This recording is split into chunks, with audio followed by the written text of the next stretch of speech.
Okay guys, no? So nandito na naman tayo sa ating YouTube channel, no? Para magbigay ng reaction video na naman, no? So itong bibigyan natin reaction video sa ngayon, ito yung mga balita na napapanahon sa ngayon. Mga mainit na balita sa ating loob ng bansa, lalong-lalo na sa West Philippine Sea.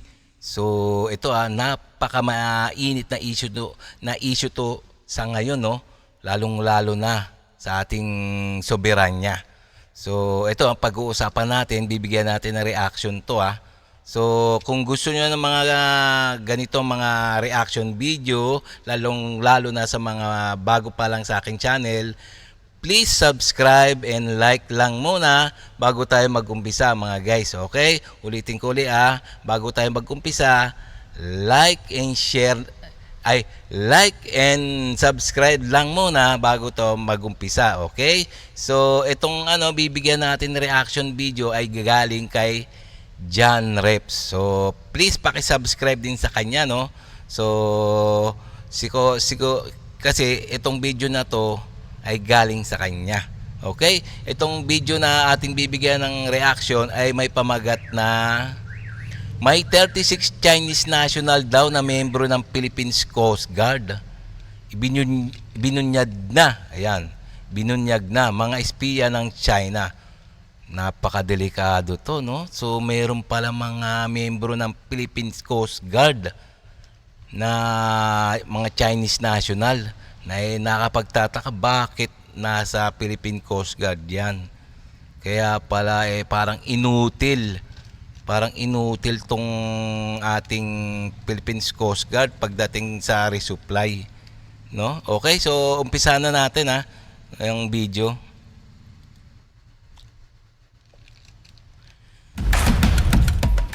Tatlongput-anim na mga Chinese nationals ang nakapasok sa auxiliary force o organisasyong tumutulong sa Philippine Coast Guard.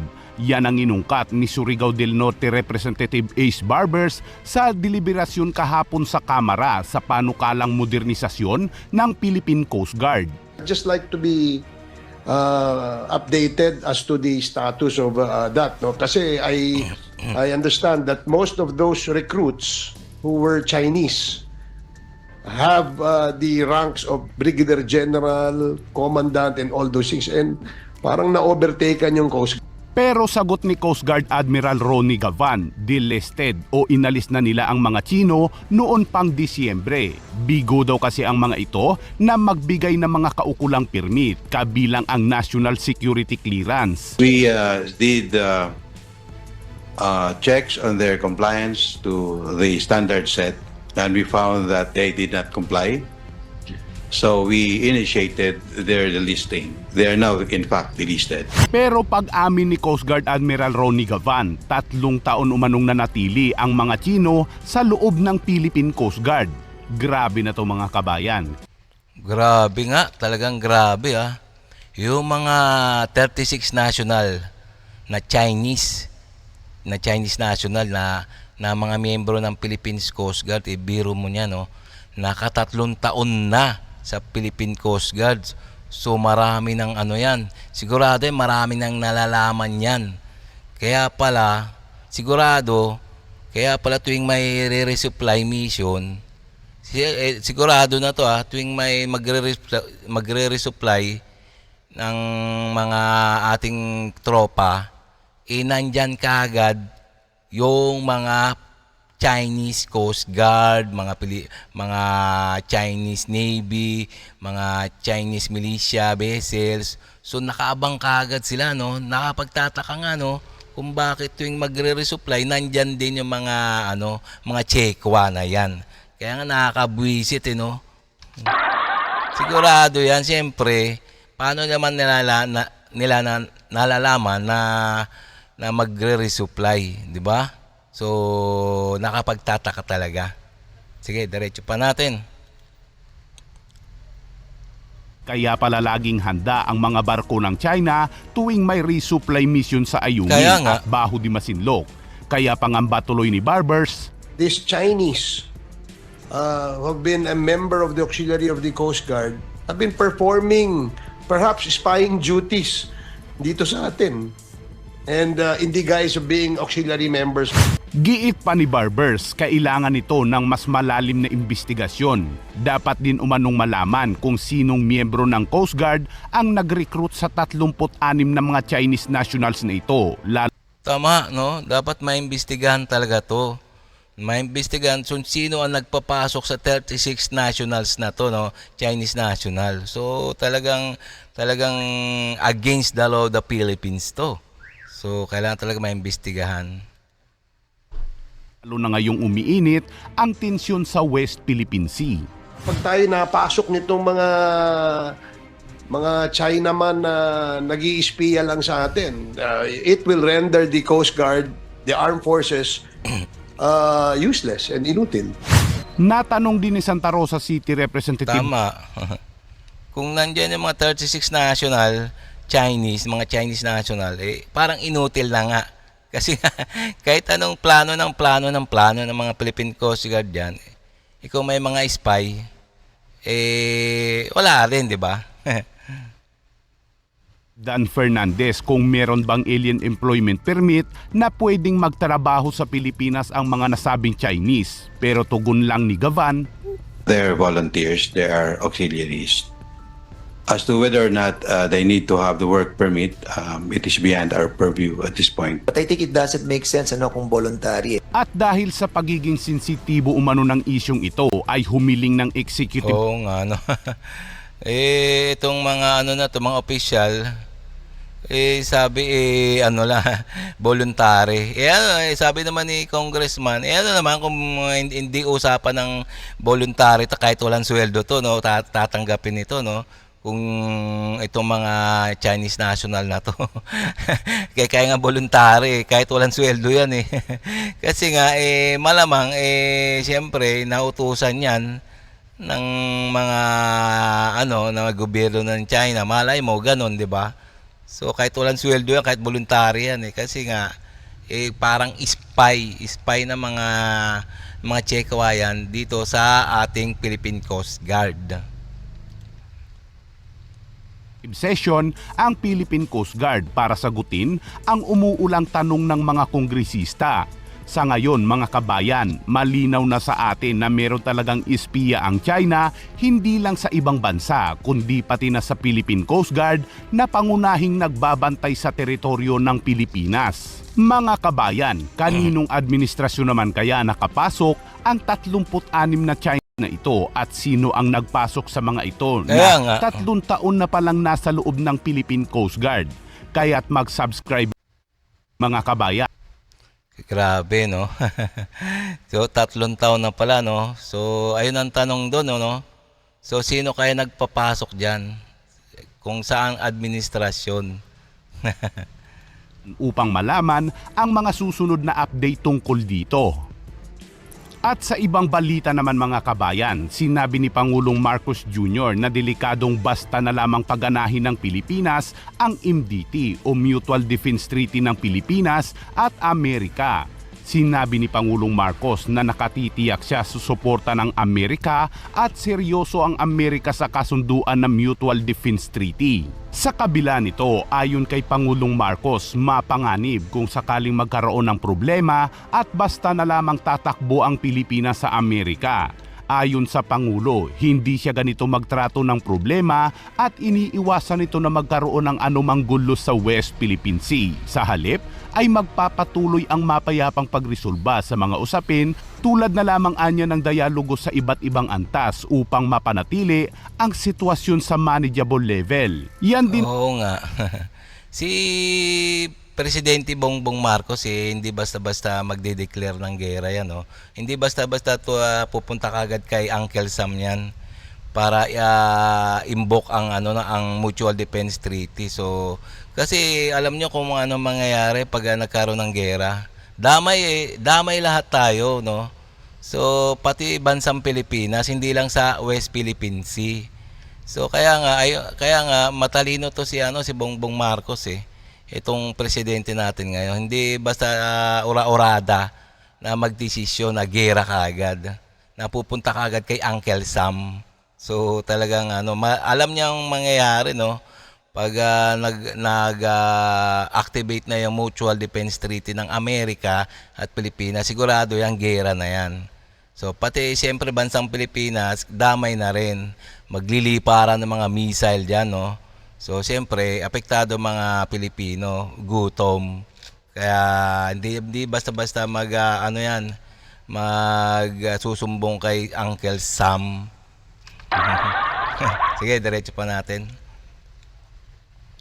Ang gusto ng China mga kabayan, ang dialogo kung saan mangangako muli ang China na hindi namang haharas sa West Philippine Sea.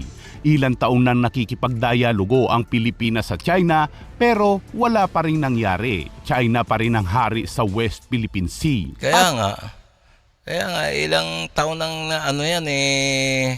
puro dialogo, usap-usap pero hindi naman sinusunod ng mga Chekwa. Kaya nga nakakabisit din minsan tong mga Chekwa, hindi sumusunod sa usapan. Sige, diretso natin. Sa pagbisita ni US Secretary of State Antony Blinken, muli nitong sinabi na seryoso ang Amerika sa pagsuporta sa Pilipinas sa usapin sa West Philippine Sea at handang ipagtanggol ang Pilipinas sakaling may ibang bansang umatake sa kaalyado nito. As we have these other challenges that we have to confront around the world, as I mentioned to you earlier, our focus, our determination when it comes to the Indo-Pacific, our engagement there, and specifically the relationship between our countries could not be greater, could not be stronger, could not be more determined. We really have a tremendous. Matapos yan, abay nagsalita naman ang Chinese Foreign Ministry na si Li Jian at sinabing hindi concerned party ang Amerika. Ito na naman si Chekwa, ito mga Chinese naman, pumalag na naman sa mga sa mga yung pagkakaibigan ng Pilipinas at Amerika, no. Ayun, nagngangaw-ngaw na naman. Kaya hindi ito dapat manghimasok sa usapin ng China at Pilipinas.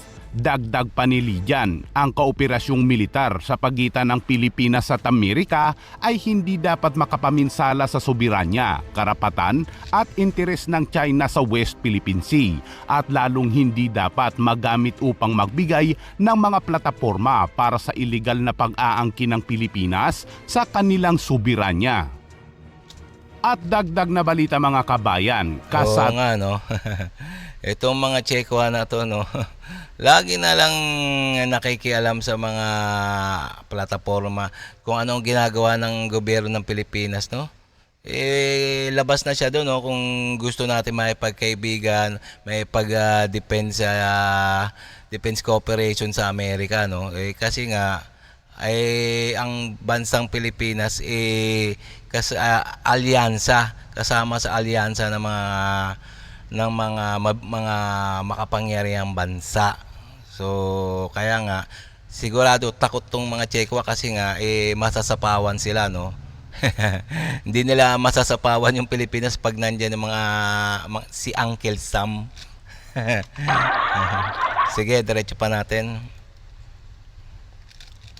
Na ang isasagawang malakihang military exercise sa bansa na tinatawag na Balikatan Exercise 2024 na magsisimula sa huling bahagi ng Abril hanggang Mayo. Pero sa susunod na linggo ay may darating na umanong mga militar ng Amerika. Pero hindi sila pumunta para magsanay dahil sila ay katuwang ng militar ng Pilipinas na gumawa ng mga silid-aralan at healthcare center sa Palawan, Ilocos at La Union at lahat yan ay pinondohan ng Amerika. Sa mismong Balikatan, kasama sa mga pagdarausan ang Lawag Ilocos Norte sa kanlurang hilaga ng Luzon na sa timog lang ng Taiwan na kairingan ng China. 11,000 sundalong Amerikano ang makakasama ng 5,000 sundalong Pilipino sa nasabing balikatan pero may observers din mula sa Japan, France at Australia. Sa katunayan, sa isang group sailing o sabay-sabay na paglalayag labas sa 12 nautical miles mula sa Palawan sa West Philippine Sea kasama ang mga navy ng ating mga kaalyadong bansa. Hindi raw iniisip ng Pilipinas kung ano ang iniisip ng China sa group sailing ng Pilipinas kasama ang iba pang mga bansa. Sa isasagawang group selling na yan mga kabayan, asahang mag-aalboroto na naman sa galit ang China. Oh, ayan so magkakaroon uli ng balikatan sa ating bansa, no, ang Amerika at ang Pilipinas. So magandang magandang ginagawa yan ng ating gobyerno ng Pilipinas. Talagang nakikipag-cooperate na sila sa Amerika. Nang sa ganun itong mga Chequan mag-alangan na pumasok sa ating bansa kasi nga nandiyan ang si Uncle Sam. So okay, no, magandang balita to na ito magandang balita na ang Amerika ay talagang handang tumulong sa atin, no, abot kaya nila. Ang bad news ay yung mga yung kanina na mga Chinese national nakapasok sa Philippine Coast Guard. Ayun ang bad news. 'Di ba? So okay, no, sana ma-solve na to, no. Dapat tanggalin na yung mga Chinese national sa Philippine Coast Guard. So okay, para para hindi na maging inutil ang ating gobyerno. So okay, no. So hanggang dito na lang tayo mga guys, no. So kung nagustuhan nyo yung ganito mga reaction video, please like and subscribe lang muna bago tayo magtapos. Okay, ulitin ko ulit like and subscribe lang muna para maikalat ni YouTube ang ating video sa mga marami pang mga hindi pa nakakaalam. Okay?